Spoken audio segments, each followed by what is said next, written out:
Kabayan, gusto mo bang palaguin ang ipon mo ng hindi masyadong risky?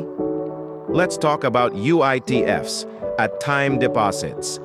Ang UITFs o Unit Investment Trust Funds ay isang paraan para mag-invest with as low as 10,000 pesos.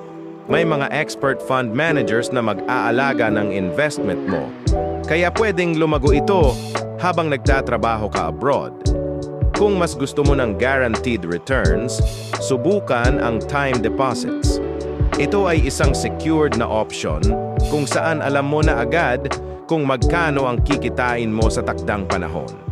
Parehong ideal options. Ito para sa mga OFWs na gustong safe at matalinong magpalago ng pera habang malayo sa pamilya.